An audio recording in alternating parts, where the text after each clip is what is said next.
Ça y est, le Pumpkin Autumn Challenge est de retour. Si vous ne connaissez pas le Pumpkin Autumn Challenge, il s'agit d'un challenge qui est organisé tous les ans par Gimose de la chaîne Le Terrier de Gimose. Il s'organise du 1er septembre au 30 novembre. En fait, elle nous constitue des menus avec des sous-catégories et chaque fois, il faut essayer de trouver des livres qui collent à ces différentes sous-catégories. Et voilà, le but c'est vraiment de se faire plaisir. L'année passée, j'avais participé pour la première fois, j'avais seulement 9 livres dans ma pile à lire. Cette année, j'en ai 16. Je suis très contente parce que j'ai trouvé des livres qui collaient à toutes les sous-catégories, alors que normalement, c'est plutôt un challenge qui s'articule autour des lectures de l'imaginaire. Comme moi, je n'en fais pas beaucoup, c'est toujours un peu plus difficile de remplir la pile à lire. Mais cette année, j'ai tout trouvé, je suis trop contente. Je n'ai rien acheté, j'ai vraiment farfouillé dans ma pile à lire et j'ai trouvé tout ce qu'il me fallait. Donc comme quoi, même si on ne lit pas beaucoup de littérature de l'imaginaire, on peut sans souci participer à ce challenge. On va commencer tout de suite avec le premier menu qui est Automne frissonnant. La première sous-catégorie, c'est Tu n'en reviendras pas. Là-dedans, on peut glisser tout ce qui est horreur, thriller, policier, épouvante, enfin tout ce style-là. Moi j'ai choisi 2 livres. Le premier c'est Le collectionneur de Fiona Cummins que j'ai gagné il y a plus ou moins 1 an à un concours qui avait été organisé par Isa de la chaîne Isa Natural Tales. J'étais super contente parce que j'avais très envie de le lire et au final ça fait presque 1 an qu'il est là. Isa, on avait parlé d'une lecture commune, donc si ça te tente toujours, n'hésite pas à me faire signe pour qu'on se lise ça ensemble. Dans cette histoire, le collectionneur, vu la couverture, vu la thématique, vous vous doutez bien qu'il collectionne pas des timbres, il collectionne des ossements humains, ce qui est nettement moins sympathique, hein, on est d'accord. Mais je suis impatiente de lire ce beau bébé qui fait plus de 500 pages, hein, ouais, 507 pages, donc ça va être du lourd. Dans cette catégorie, j'ai aussi mis Te laisser partir de Claire McIntosh, c'est du thriller. Un peu moins trash, même beaucoup moins trash je pense, enfin le sujet est très dur mais je pense que ça va pas du tout faire peur, mais la couverture fait très automnale avec ces gouttes de pluie, c'est un peu le temps typique de l'automne. Ici donc je disais ça va pas me faire peur mais c'est une thématique quand même très lourde parce que c'est un petit garçon qui se fait renverser par un chauffard qui prend la fuite et sa mère ne veut pas que l'histoire en reste là, elle veut savoir qui est cette personne, bref elle veut que justice soit faite. Et ça fait longtemps qu'il est dans ma pile à lire, donc c'est la bonne occasion. La deuxième catégorie, c'est les os de David Jones, donc os dans le sens ossement et os l'eau. Oh mon dieu, c'est l'explication la plus bancale du monde.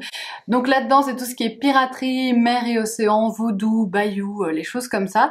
Alors moi, j'ai pas trop respecté les différents mots-clés de l'explication, mais on respecte à la fois les os et les os. J'ai choisi Au fond de l'eau de Paula Hawkins parce que dans ce livre, on retrouve un cadavre dans l'eau. Je me suis dit, banco, c'est parfait pour la catégorie. Je pense d'ailleurs que ça, c'est un des premiers que je vais lire pour le challenge parce qu'il me fait quand même vachement envie. J'avais beaucoup aimé La fille du train du même auteur. Donc ici, si je me rappelle bien, c'est une fille qui reçoit un coup de fil de sa sœur. Sa sœur est restée dans leur village d'enfance, dans leur petite ville d'enfance, mais elle ne veut absolument plus y mettre les pieds. Et le lendemain, sa sœur est retrouvée morte dans une rivière. On suppose qu'elle s'est suicidée, mais la sœur ne croit pas du tout à cette hypothèse-là. Donc il va y avoir une enquête. De nouveau, il fait plus de 500 pages. Hein. Je vais avoir du boulot avec ce challenge. Et troisième sous-catégorie de ce premier menu, c'est les frics, c'est chic. Donc ici, on est dans tout ce qui est monstres, étrangeté, altérité, différence, etc. Moi, j'ai choisi les monstres avec Cujo de Stephen King, vu qu'ici, on est face à un chien qui s'apparente plutôt à un monstre qu'à un animal. Et pour moi, Pumpkin Autumn Challenge, ça rime d'office avec Stephen King, donc voici mon Stephen King de cette sélection. Le deuxième menu, c'est l'automne enchanteur. Et la première catégorie, c'est Down by the Sally Gardens. Je ne ferai pas l'accent anglais, parce que je ne vais pas me sentir super à l'aise de faire ça. Donc pour cette sous-catégorie, il fallait de la poésie, de la romance, du roman gothique. J'en ai trouvé un peu par hasard en fait en voyant sur le groupe que des gens proposaient Rebecca de Daphné du Maurier. Je l'ai lu il y a pas très longtemps, mais j'en avais un autre de Daphné du Maurier dans ma palle et en cherchant sur Babelio, j'ai vu que c'était un roman gothique parce qu'en fait, petite astuce, sur Babelio, en dessous du résumé, vous avez tout un tas d'étiquettes qui catégorise un peu le roman. Donc ici j'ai vu gothique pour Ma cousine Rachel, du coup je n'ai pas hésité. Je ne sais pas très bien ce qu'il en est de l'histoire, j'ai pas très envie de le savoir à vrai dire, parce que Rebecca, je ne savais rien, ou presque, et j'étais très contente de ne rien savoir. Mais je pense qu'on est dans le même genre d'histoire, vraiment roman d'ambiance. Ici, c'est l'histoire de deux cousins qui sont vraiment inséparables, qui s'entendent très bien. Un de ces deux cousins va épouser Rachel et l'autre ne l'aime pas du tout. C'est tout ce que je sais. On verra bien, mais celui-là, il me fait vraiment envie. Deuxième sous-catégorie, c'est mon voisin, le Kodama. Ici, on est dans tout ce qui est nature, forêt, nature writing, légende. Et j'ai choisi Les blessures invisibles de Nicolas Evans. Je pense qu'il est assez spécialisé, cet auteur, en nature writing, parce que c'est notamment lui qui a écrit L'homme qui murmurait à l'oreille des chevaux. Donc je pense qu'il est très axé nature, animaux, etc. Ici, vu la couverture, je me suis dit que ça collait peut-être au thème. Après, j'ai pas fait des recherches plus poussées que ça. Tout ce que je sais, c'est qu'on est dans les années 50, avec un petit garçon qui vit dans un pensionnat et qui va être recueilli par sa sœur et son nouveau compagnon. Et celui-ci est acteur, il joue dans des westerns, ce qui va vraiment fasciner le petit garçon. Je pense qu'on va quand même se retrouver dans des décors très américains, dans le sens des vastes étendues où il n'y a rien du tout. En tout cas, j'espère. Et celui-ci, ma maman l'avait adoré, donc c'est sur ses recommandations que je l'avais acheté. Puis on passe à Mystidée, là c'est tout ce qui est dieu, déesse, résurrection, nécromancie, les choses comme ça. Donc j'ai trouvé un livre qui, je pense, correspond très bien, c'est L'ultime oracle de Alison Germain, Lily Bookin. C'est donc le deuxième tome des Chroniques Homérides. J'avais lu Le souffle de Midas, le premier tome, il y a au moins 1 an et demi, donc ça remonte un petit peu. Après, je me souviens assez bien de l'histoire. Enfin, pas des détails, mais je crois que l'histoire est encore plus ou moins fraîche dans ma tête. Mais donc ici, on est vraiment dans une histoire autour de la mythologie grecque, donc ça rentre normalement très bien dans cette catégorie.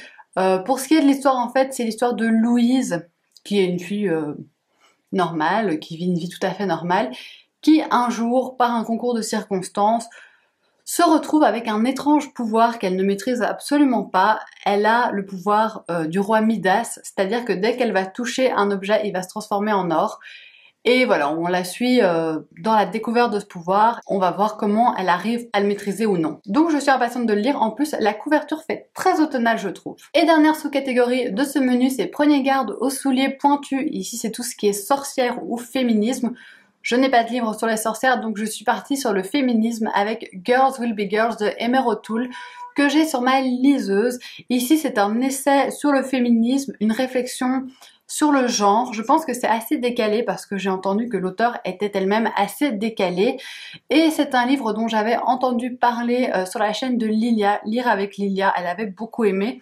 Et donc je lui ai fait confiance. Quand j'ai vu qu'il était pas cher en e-book, j'ai pas trop hésité et je me le suis pris. On passe donc au troisième menu qui est Automne, douceur de vivre. La première sous-catégorie c'est Jack-o'-lantern. Alors j'ai eu un peu peur quand Guimauve a parlé de cette catégorie parce que je me suis dit là c'est sûr j'aurai rien. C'est tout ce qui est Halloween, enfance. Et puis elle a glissé le mot feel good.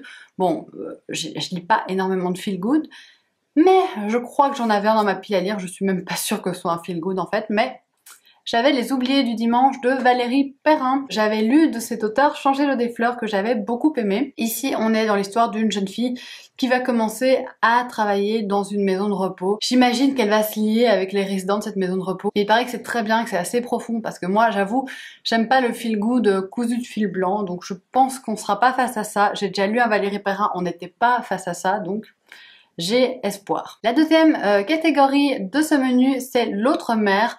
Donc ici, on est dans tout ce qui est famille, amitié, faux semblants, illusions. J'en ai deux dans cette catégorie-là parce que c'est un style que j'aime beaucoup. Le premier, c'est La vérité à propos d'Alice de Catherine Webb. C'est un roman qui traîne depuis longtemps, c'est un beau bébé, je pense que c'est peut-être pour ça qu'il me fait un peu peur. Ici, on se retrouve au 19e siècle avec une jeune femme qui épouse un homme qu'elle ne connaît pas et qui en fait va se révéler absolument détestable. Et pour combler l'ennui, ce qu'elle va faire, c'est qu'elle va devenir dame de compagnie auprès d'un homme qui a fait la guerre. Et je pense qu'il y a plein de secrets, plein de petites choses qui sont cachées et qu'on va découvrir. Donc je crois que ça colle très bien au thème. Et j'en avais un deuxième que je me réservais vraiment pour le challenge vu cette couverture, c'est La vie devant ses yeux de Laura Kasischke. Ici, on suit une mère de famille qui a une vie très bien rangée, une petite vie parfaite, on dirait que rien ne dépasse. Mais en fait, elle est rattrapée par son passé et par un certain événement de son passé qu'on va découvrir par flashback, je crois. Ça m'intéresse beaucoup, mais je me retenais pour le garder pour ce challenge parce que je trouvais la couverture trop évidente pour ce challenge, donc je ne voulais pas le lire avant. Mais ici, je pense qu'on est vraiment dans les illusions et les faux semblants, donc c'est pas mal. Et la dernière sous-catégorie de ce menu, c'est un cinnamon roll et un chai latte à emporter, s'il vous plaît. Ici, c'est tout ce qui est nouvelles, recueil de nouvelles. À vrai dire, quand j'ai constitué ma pile à lire, je n'en avais pas. J'étais chez mes parents et ma maman m'a dit « Oh, ben j'en ai un pour toi que j'allais aller déposer en boîte à livres. » J'ai pris. C'est La Maison de Nicolas Jaillet. Ici, on a 3 nouvelles autour de la thématique des thrillers. Donc en plus, je trouve que ça rentre très bien dans le challenge. En plus, je n'ai jamais rien lu de la maison d'édition Milady Thriller. Je sais pas de quoi ça va parler, mais on verra. Et on passe au thème spécial de cette année, au menu spécial, c'est Automne Astral. Vu que c'est un peu la thématique de cette année. Quand Gimoz a révélé la thématique, je me suis dit, à mon avis, j'aurais rien du tout. Et puis, j'ai réussi à remplir toutes les sous-catégories, donc je suis plutôt contente. La première, c'est You're Just As Sane As I Am. Ici, on est dans tout ce qui est lune, étoile, espace. À première vue, je me suis dit, j'ai rien, j'aime pas du tout les histoires qui se passent dans l'espace. Même en film, hein, c'est quelque chose que j'aime pas.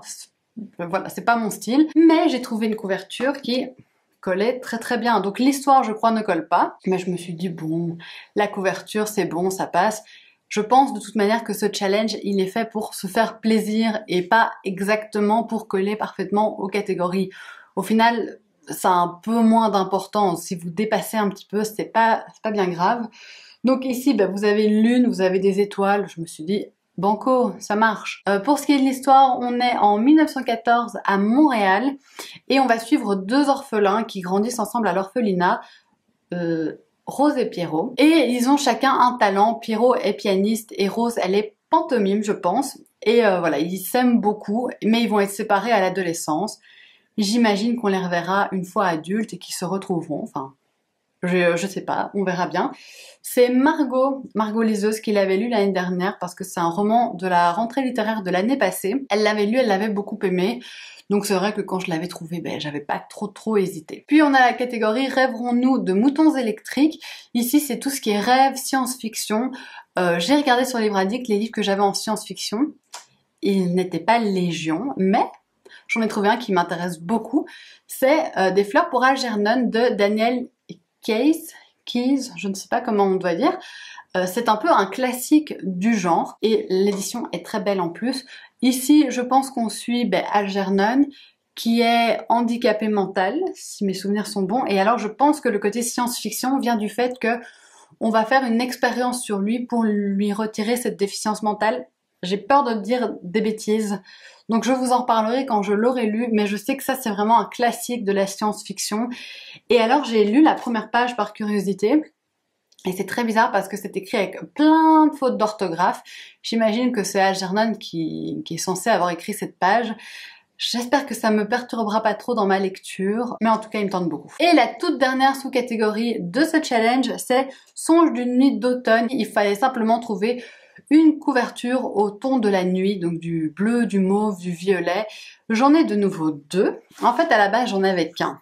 J'avais simplement mis Toute la ville en parle de Fanny Flagg. Mais il faut savoir que c'est un livre qui est entré très récemment dans ma pile à lire et que j'avais aussi une relique de la palle qui collait à la catégorie et je me suis dit, tu mets la relique de ta palle dans le challenge, comme ça tu vas te forcer à la lire. Doublement, c'est Maman a tort de Michel Bussy. Toute la ville en parle me tente beaucoup plus, pour être honnête. Tous les livres de cette pile à lire me tentent plus ou moins plus que Maman a tort. Il faut vraiment que je le lise maintenant. Et je me dis, même si j'aime pas, j'abandonnerai tout simplement. Mais j'en peux plus de le voir traîner, quoi. Donc pour Toute la ville en parle, c'est l'histoire d'une ville. On suit cette ville depuis sa fondation jusqu'à... je sais pas quand. Mais en tout cas, on va suivre toute l'histoire de cette ville à travers, je pense, les différents habitants. Et sur la 4e couverture, j'ai même vu qu'on continuait à suivre les habitants qui étaient morts. Donc on les suit au cimetière, donc c'est un peu particulier. Mais j'en ai entendu de très bons avis. Et alors, Maman a tort, ça parle d'un enfant qui affirme que sa maman n'est pas sa vraie maman. Et il y a un psychologue scolaire qui va croire cet enfant et qui va vraiment essayer de démêler le vrai du faux. croisons les doigts, il sera lu pour ce challenge. Et voilà, c'est tout pour cette vidéo. J'espère que ça vous aura plu. Donc comme quoi, vous voyez, il n'y a pas besoin de lire que de la littérature de l'imaginaire pour participer au Pumpkin Autumn Challenge. Donc n'hésitez pas à me dire si vous y participez, si vous avez beaucoup de livres dans votre pile à lire ou si vous avez été très raisonnable. Qu'est-ce que vous comptez lire en premier? Enfin moi, j'avoue, beaucoup de choses me tentent dans ma pile à lire, donc faudra bien voir par quoi j'ai envie de commencer. Mais donc voilà, n'hésitez pas à me dire tout ça en commentaire. N'hésitez pas à me dire ce que vous voulez pour engager la discussion. Vous savez que j'adore papoter avec vous. Et j'espère que ça vous a plu et on se retrouve très bientôt dans une prochaine vidéo. Gros bisous!